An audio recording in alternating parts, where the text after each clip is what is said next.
Oi pessoal, novamente aqui direto da sala de aula da Líder. Vamos para o nosso terceiro encontro, terceira mini aula sobre interpretação do desenho infantil. Vamos ver hoje a evolução do desenho segundo Laufeld. Bom, vocês sabem que a criança ela começa a desenhar, né, e muitas vezes nós não conseguimos interpretar aquilo que ela desenhou, aquela produção. E algumas mães ficam preocupadas e nos procuram, ele faz só uma riscalhada. Vocês vão ver que tudo isso faz parte do seu desenvolvimento. Vamos ver então? Primeira etapa, primeira fase do desenho da criança é a fase das garatujas. Nós temos então 3 tipos de garatuja, de acordo com a idade que a criança vai, no período que ela está, ela vai então desenvolvendo um tipo delas. A primeira garatuja é a desordenada. O que significa isso? É quando a criança pega o lápis, ou a caneta, ou o lápis de cor, ou o pincel, e sai fazendo um monte de risco. Na realidade, não existe uma ordem, por isso que ela é chamada de desordenada. Não existe uma ordem na sua produção. O que interessa para ela é ver que ela está conseguindo deixar sua marca naquele papel. O segundo nível da garatuja é a garatuja ordenada. Aqui vocês já veem que há uma diferença entre a anterior, que não tinha ordem nenhuma, que muitas vezes até saía do espaço da folha do papel, né? E aqui nós temos já uma garatuja ordenada. Então, a partir daqui, as elipses se fecham, já começam a aparecer os círculos e os traços em zigue-zague, né? Essa garatuja, então, continua sendo uma garatuja, mas ela já tem ordem, né? E o terceiro nível, tá? O terceiro nível das garatujas são as garatujas nomeadas. O que é isso?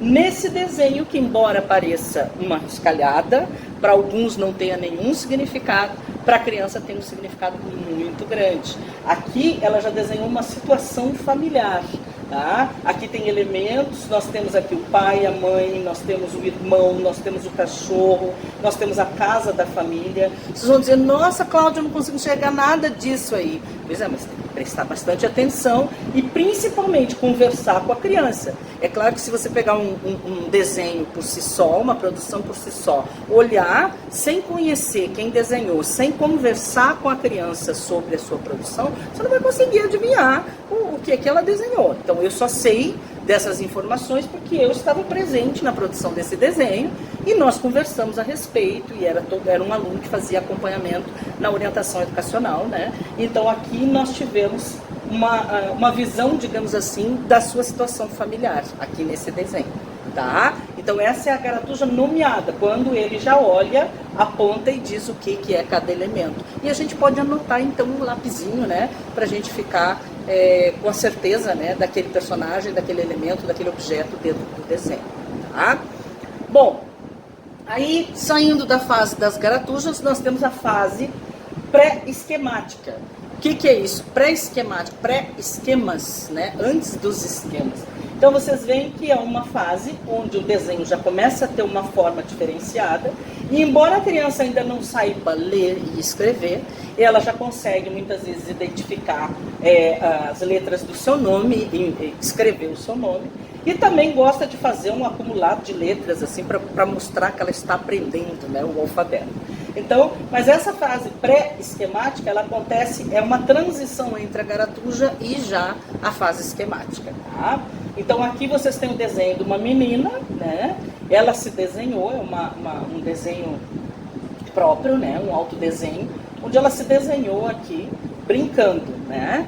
Então, também os elementos a gente já consegue ver com uma certa clareza. Você se olhar daí, você vai ver que aqui é um sol, né? Aqui parece ser a menina, né? Aqui é algum objeto que ela tenha na mão, mas na realidade a gente só vai ter certeza conversando com a criança para ver quem é realmente e que objetos são esses, né? A gente não vai no adivinhômetro, não funciona, né?